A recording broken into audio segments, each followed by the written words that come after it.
what we would like to talk about this morning is really three things. What we have done in Pittsburgh prior to October 27th, what happened that day, and then after. Because it's really important for our community to understand what we went through and what it took to come back from 11 of our folks murdered. And I will tell you, and I don't want to be graphic, but I think we all have to understand, especially in the Jewish community, that was a slaughter of our people. It wasn't just a homicide. We have some 911 tapes.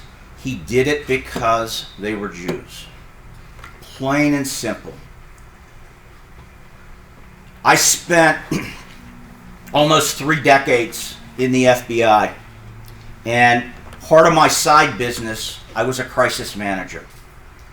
And so during 9/11, I was assigned to run all the arrests and the searches and the surveillances from Newark, New Jersey, where we had all 19 hijackers pass through a mosque in New Jersey. We were very busy, of course, after 9/11, like every FBI agent across the country was. That was kind of my beginning of being a crisis manager for the Bureau. And I spent way too much time at mass casualty events across the country. And I retired on January 1st, 2017, right after a mass casualty in the hometown I grew up in Canonsburg, Pennsylvania, where a police officer was shot and killed. 2 other people died, and another police officer wounded severely enough he's no longer a police officer. I thought, okay, I'm going to retire on January 1st. I came back to work at the Federation 2 days later and started really delving into what we are going to do to secure our community. I just want to talk a couple minutes because it becomes important the day of October 27th. So just to give you 30 seconds on the Jewish Federation of Greater Pittsburgh Communal Security program. We're broken our program up into 3 distinct areas. One, we go out to all our buildings, our organizations, we do building assessments, we put together emergency operation plans, just like Mark does here. And we have a little over 50,000 folks in the Jewish community in Pittsburgh, dozens and dozens of organizations, and about 60, 70 standalone buildings in our community. So we got from one to another to the next, doing those assessments to lead to target hardening. And our second phase, which we spend a lot of time on in Pittsburgh, and we have since January 2017, was to do a lot of training. And so right now to date, we've trained a little over 13,000 folks in Pittsburgh, a little over 2.5 years in different security related platforms. We do a lot of active shooter schools. We do 2 different types. We do ALICE, the Alert, Lockdown, Inform, Counter, Evacuate, for our organizations and our teachers. And then we do a lot of run, hide, fight for our congregations. We've brought our congregations together. We teach the run, hide, fight. We give them options. And so we spent a ton of time doing that in our community. And SAC Wickerham talked about mitigations of threats. That's a 3rd prong of our program, mitigate threats. And unfortunately for Pittsburgh now, we're the epicenter. We are the epicenter for anti-Semitism in the country now because we were attacked. And we have the increase every day where I get a referral every day from a community member on something anti-Semitic or some suspicious activity.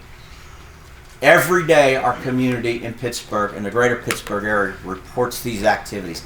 They did so prior to October 27th, and of course after October 27th it got worse because every self-radicalized, every person that has a grudge against Jews and don't like Jews, they refer to Pittsburgh. Look what they did in Pittsburgh. We need to do that here, wherever it is. We see that every day in our community. So that is what we focus on in Pittsburgh. In pre-incident specific to Tree of Life, there's a couple things that I think are really important to know. We've done a lot of training, 2 different training iterations at Tree of Life, one in September 2017 and one a month before in September of 2018. We went in and did Alice training in 2017. We came back in 2018, did another training session for the leaders of the 3 congregations at Tree of Life congregation, Dor Hadash, and New Light.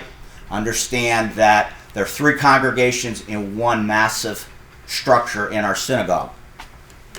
Done a lot of assessments in Tree of Life, and it was not one of our synagogues in Pittsburgh that was really target hardened.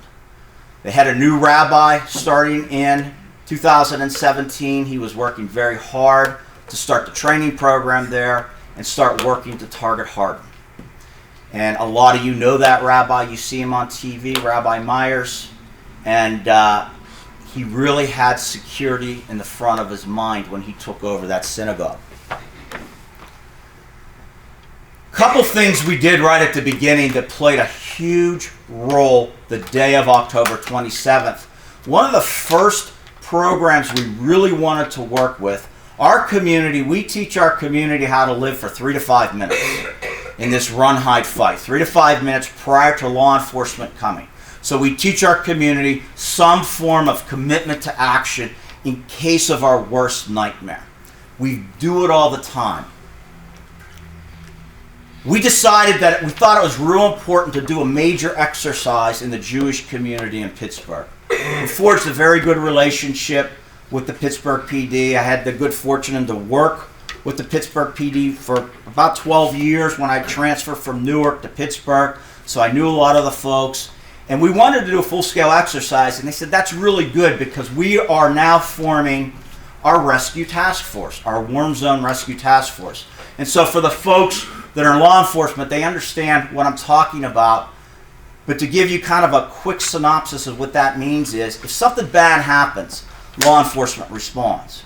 If something really bad happens, we want to have medics, firefighters on the hip of our gun carriers going in to do what we call warm zone extraction of our wounded.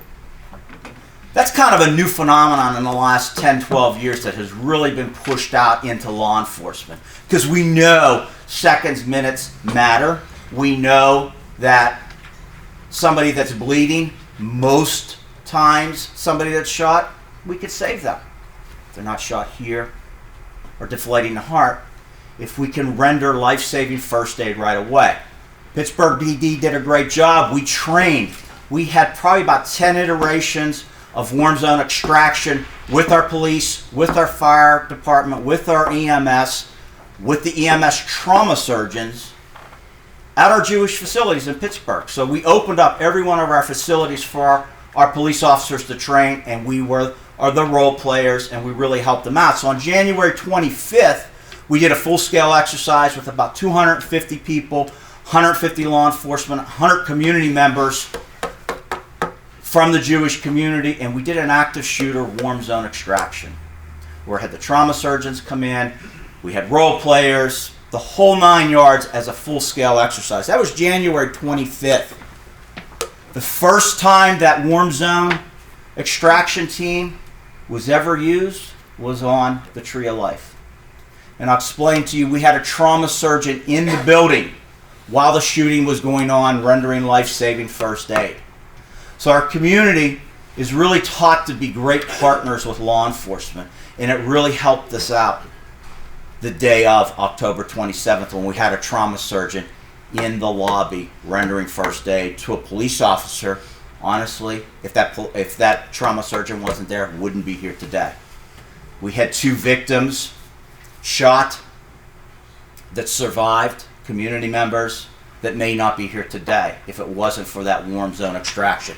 Really, really fortunate that our community bought into that culture of conscious security and wanted to do that. We also started an initiative in Pittsburgh where the Jewish community, every new recruit class for the Pittsburgh PD comes to our building. And we have our Holocaust Center folks talk to them. We talk to them about anti-Semitism. We talk to them about the community. So every new police officer in Pittsburgh that hits the streets has a really good idea of what the Jewish community is about, cultural differences, and what they may find the fears of our community are. That's really paid dividends for us in helping secure our community. So when the morning happened of October 27th, we're going to talk about two things. The first 2 to 3 minutes of the shooting, and then talk about 83 minutes of a barricaded situation and what happened. And I will tell you, around 9:45 or so in the morning, that's when it happened to our community. You know, we really focus on two major things in the Pittsburgh community. It's movement, run away, get away, right, as quickly as you can, and that enhanced barricade, not hide, enhanced barricade, lockdown. If there's a problem with the run, hide, fight program, it almost seems like hide is a little passive. It's that enhanced lockdown and making sure you stay in there. And we do that training all the time. And when we do drills, we'll test our folks, knock on a door, it's the police, and if they come out, that's a bad thing, right? And we really try to drive that point home. Do not come out unless it's police. How do you know it's police? Well, you might be on your cell phone. The dispatcher will tell you Officer Smith is on the other side. Other than that, let them knock the door down. So that's what we tell our community. 3 to 5 minutes we teach our community to live. Mel Wax, who was in a good, barricaded, secure position, 3 to 5 minutes seems like an eternity when shots are fired. Time is warped in one of these situations. He came out and he was gunned down. Those are lessons that we need to tell our entire Jewish community across the country. But what I like to do is we need to flip that narrative now, as opposed to, we'll never forget the 11 that died that day. We will never forget those folks. But just as importantly, we had twice as many, 3 times as many get out. And that's what our community needs to focus on. So if we talk about this building's a huge building. So I don't know if the pictures on TV really does it justice. So for the tactical operators in the room, the police officers in the room, to clear a building like this is a gargantuan task, right? Especially when somebody's shooting at you. And so we had 2 to 3 minutes. That shooting happened. Rabbi escapes out the back. He goes upstairs. He makes that first call to 911. We did the training in September. Rabbi Myers, conservative. It's a conservative shul tree of life. Never carried a cell phone. We had a philosophical debate about preservation of life trumps everything. He changed his protocols. We did not have panic buttons there. He was the first individual to call 911, which we're really glad he changed his protocols on the Sabbath. All right? And we had that training with Rabbi Myers on September 5th, 2018. And we always talk about high holidays, right? The only time the Jewish community really talks about security, unfortunately, is the high holidays. And I've set 135 training sessions with the Jewish community leading up to September 5th. I don't worry about high holidays because we're all talking about security. We need to concentrate on the Friday nights and the Saturdays when we don't have armed guards here. What do you do? And so I think the rabbi thought a little bit about that, and he started carrying his cell phone. I'm really happy for that because I'm happy to see Rabbi every time I see him. Happy to see Steve every time I see him. That 2 to 3 minutes, then the 83 minutes. That's the time that he was barricaded, exchanging gunfire back and forth with our first responders and then our SWAT team. If we have enough time at the end, I'll play a few 911 calls. I do have the 911 calls for any police officer that wants them. I will tell you There's 18 minutes worth of radio traffic. It is probably one of the best SWAT entries and working together that I've ever heard. And I listened to those calls in the Philadelphia shooting a couple months ago, and if you heard the radio dispatch back and forth, I thought, not because I'm a Pittsburgh Steelers fan and I don't like Philadelphia, okay, I'm not going to say that. But if you listen, and especially for law enforcement, if you listen to that radio traffic, it was awful. You couldn't understand the dispatcher. They're too frantic. I really hope the police officers, if you want these, please take them. We already made copies of them. That SWAT operation inside that building was textbook, the way they did it. And they had 2 people wounded. And we were able to extract them. So I'll leave it at that. So here's a couple of our challenges that we had to do right away. And I'll get into what happened afterwards. So I'm at the crime scene. My CEO is down the street. I'm in the perimeter. He's outside the perimeter. We knew at 11:13, once he was arrested, we had to get our community together. We had pre-established already that if we had an incident in Jewish Pittsburgh, where are we going to go? We're going to go to the Jewish Community Center, and that's where we're going to bring our entire community, which is really about 2 blocks away from the Tree of Life. So instantly, our CEO of the Federation, CEO of the JCC, where our command center was housed, and the CEO of Jewish Family Community Services, we all met together and we started coming up with our game plan. This was at 1 o'clock. And we knew we needed to get everybody to our command post. And at the beginning, you can imagine every critical incident is absolutely chaotic. I mean, you know, I'm a crisis manager by trade in the FBI. I did it for a lot of years. You're taught you control the chaos, right?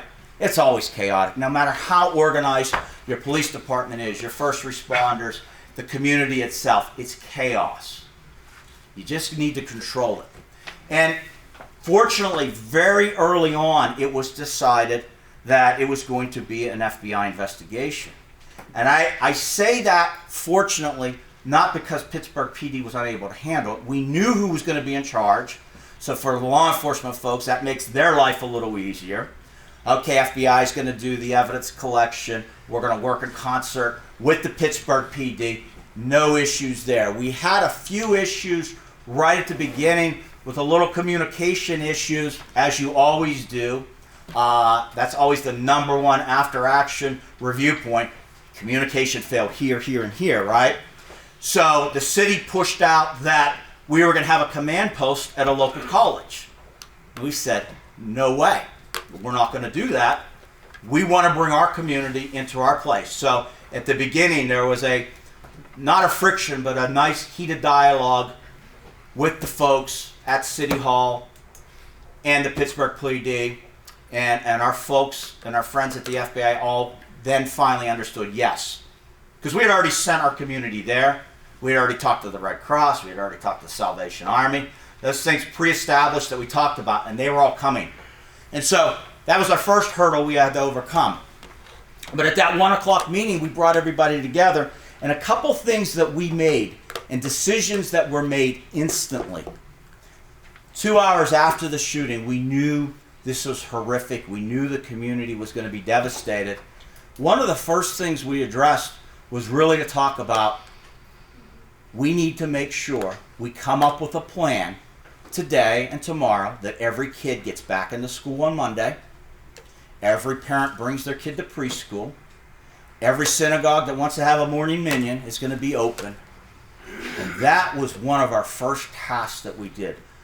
Of course, our community wasn't going to be normal on Monday, but we wanted to get back in to start that process. We were not going to shut down any one of our organizations. The only organization that we shut down was the JCC, because law enforcement took over our JCC, and we gave it to them. We wanted them to take it over. So we had our reunification center there. We had our victim specialists there. We had all our operation for the community going on at the community center. That was the only place that wasn't operating. But the day school was open. The preschool was open. I'm sorry, not the preschool was open. and I really do love this statistic, only one family did not bring their kid to that school, or that preschool that morning. And I think that's a pretty good thing on Monday morning. So, a couple things. We instantly got a media consulting firm. We had calls from the media, and the press coverage was, I can't even begin to tell you, thousands of press inquiries came in. I was getting press inquiries. I'm the security guy. My daughter, who lives in California, got called by national media looking for me. They are relentless. We hired a media consultant right away. That was a really big help for us. Our big challenges that first day was to identify our victims. Now, I will tell you, I've been in a lot of crime scenes. In almost 29 years in the FBI, this was one of the worst crime scenes I've ever walked through. What an AR-15 does to a human is incomprehensible. And so I'm no longer in the FBI, so I can actually be somewhat political, and I'm not political, but I do appreciate SAC Wickerham talking about the 10-round capacity.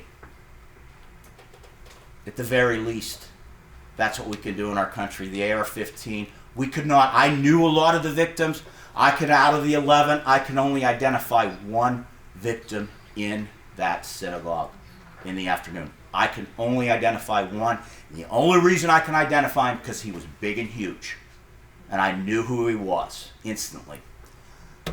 That was our problem. And we had to really work hard with our community to calm them down because they were suffering. And if we had a gap,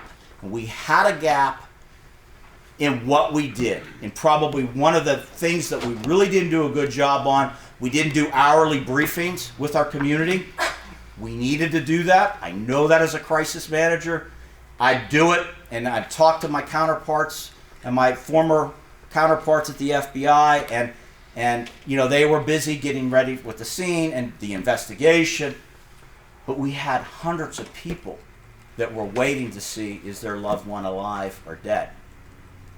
That was our huge challenge that very first day, right? We moved everything to the JCC. We brought all three congregations in. We had all three presidents do our email train, do our alert system, get everybody there. And we needed to identify resources in our community. We went out on Saturday, went to a couple different security companies, and made sure we hired as many armed security as we could to start Sunday night into Monday. Pittsburgh police, state police, all the police did a great job surrounding our area, trying to calm our area down. But they were stretched very, very thin. Plus, they had 6 officers shot. They had 6 officers injured. So now they're down 6 folks already. Many more who worked for 24 hours. So they were stretched thin. So we went and hired, and we put armed guards in all our facilities, just not because there was an increased threat, but we knew we had to lower the anxiety of folks so they can go back. Like I said, we had that issue with the families. That was one of the biggest gaps we had. The Haver Kadisha, the folks that you saw on the video that I showed you, Rabbi Wasserman, Rabbi Odman, came to me around 8 o'clock that night and said, "Hey, Brad, we got to get into the synagogue." I'm like, why? And then they explained to me, of course, and I knew enough. Okay, no problem. Let me reach out to the Bureau. They wanted to come in and assess the damage and how many folks we needed to bring in once the crime scene was cleared, and to be with our victims as we removed the bodies. And I can't thank the Bureau and Pittsburgh PD emphatically enough for understanding that and letting civilians. I'm a civilian now. I'm no longer in the FBI. The rabbis, of course, they've never been in law enforcement, so we had to walk that crime scene with them that night, and my heart broke for those guys as I went in there again to see their faces of our congregants that are laying in there. And the crime scene was so vast. It was over 3 floors, very widespread. And of course, every piece of organic tissue had to be collected by the Haver Kadisha after the bodies were removed. We did not remove the bodies, the last body, until 5:30 in the morning, so we were there all night. Law enforcement did a really good job and very sensitive to the community needs, and they really helped our community out that night. Now, the next day, we knew it was going to be real important to bring all our leaders, so we convened our Jewish Council of Greater Pittsburgh. 24 hours after the shooting, we brought them in, about 250 folks into the JCC, and we talked about how we're going to secure the community the next day. Really was important and necessary. We knew we were going to have a vigil that night, so we established a large-scale vigil for thousands of people that night, and we started placing those armed guards in each of our facilities, so we're doing spot checks. I will tell you, as a community and as leaders in the community that are working on one of these critical incidents, you need to document everything. We did that. It's really important for law enforcement. It's important for the Jewish community. We know what decisions we're making, right? There's this adage, you know, if you're a law enforcement commander and you're coming upon a scene, you have a scribe, right? You have a scribe, and they take every note. I had a guy come with me. He just took notes. What decisions you're making? Why did you make them? So we understand what we did in this critical incident, so we can't repeat, you know, redundancy and everything else. So that was real important for us. Now, that week, we had to prepare for 11 funerals and shivas. I will tell you, from that Sunday night on, when we had the vigil, and the Rabbi Meyer spoke, and everybody spoke, what do you think happened after that when it started going national? We got threats. We got more threats from across the country. So now we're dealing with having to bury 11 people. We had really tight security at all our funerals, at our shivas, because we were getting threats. We were dealing with this all week long for the first 2 weeks with the funerals and the shivas.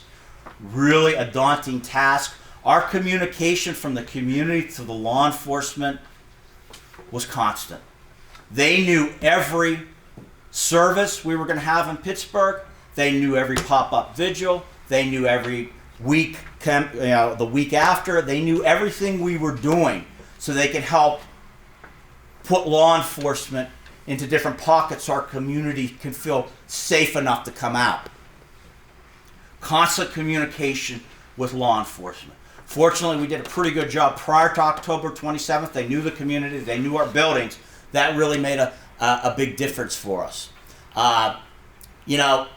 Presidential visit. To try to do a presidential visit while we're still cleaning up and processing the crime scene, and now our country's just a little bit polarized, right? So you have the president come in, you had half the community say, please don't come, we don't want you. So our own community's protesting the president. We have to deal with that. Half the community is still trying to work through all the issues with their organization. So we had all these different things we were working on. A lot of the lessons learned, I know I don't have that much time. I'm going to go through this real quick. I'll stay afterwards. Steve will stay afterwards. We're happy to answer any questions. The media onslaught, the media consultants we hired really did a good job for us. Briefing of community family witnesses, I already talked about that a little bit. That was really our biggest gap that made our job difficult. The family wishes for funerals, for shivas, trumps everything else. What we really realized was it doesn't matter what a temple administrator wants or what a leader in the community wants. It's the family that wants it. So we had to really clearly identify with every one of our families. There's media out there. Are you letting media in? Do you want it public? Do you want it private? Because we had issues like that. A New York Times reporter sitting in the second row of a pew with his laptop open. At our first funeral of the two brothers, politely asked him, who are you? I'm a reporter. Okay, you can't be in here. Why not? I'm from the New York Times. I don't care where you're from. Shut your laptop right now. I was told I could be here. I don't care, you got to go. Kick them out. 10 minutes later, who appears again? Our New York Times reporter. And the reason why I'm telling you this is because family wishes trump everything else. I had a nice conversation with the temple administrator who thought it was very important that the media be in his congregation and videotaping it and talking about it. Didn't matter. We kicked him out again, and if he would have come back in, he would have been arrested the next time. Briefing of community leaders. We did that at least once a week. Briefing of parents groups. Of course, we went from parent group to parent group, from preschool to day school, trying to alleviate fears. Now, if you run a preschool, or if you have a preschool in your congregation, or you have a day school, you know what the parents are going to be like and how they react. So I went from school to school, and we had to talk to the parents to make them a little more comfortable, which they weren't.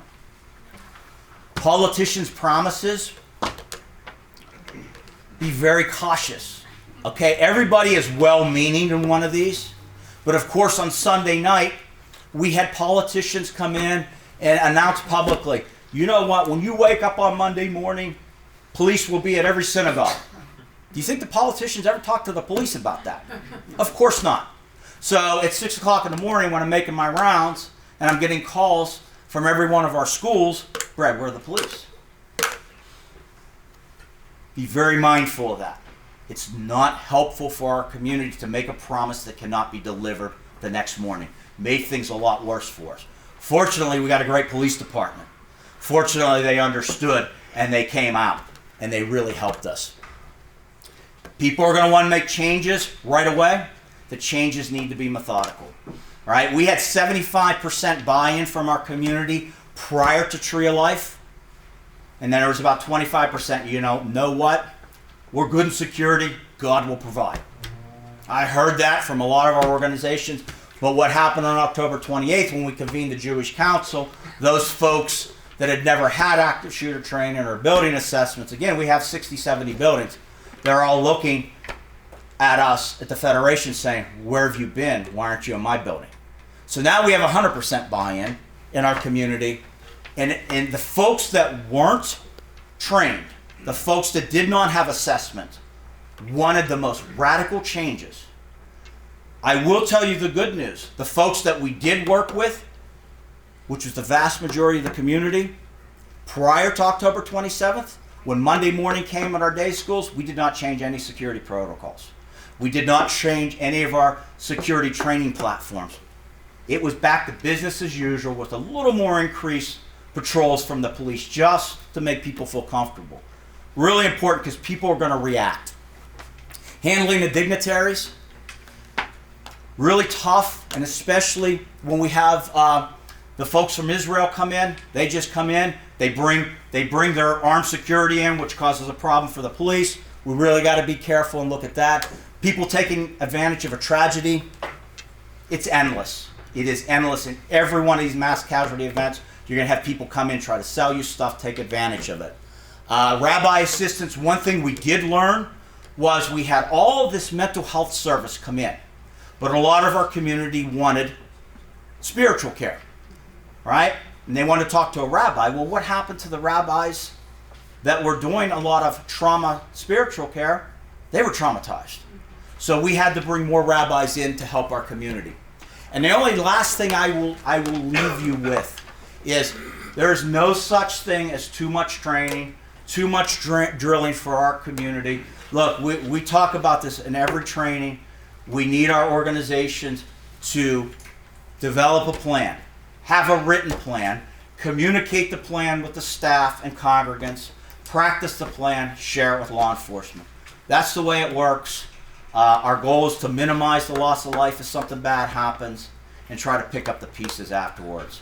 I will tell you, I spent 32 years in the federal government. I'm a proud Marine. I'm a proud FBI agent. I've been in the Jewish community 3 years. I couldn't serve a better community, and I'm proud to be part of the community. Thank you very much.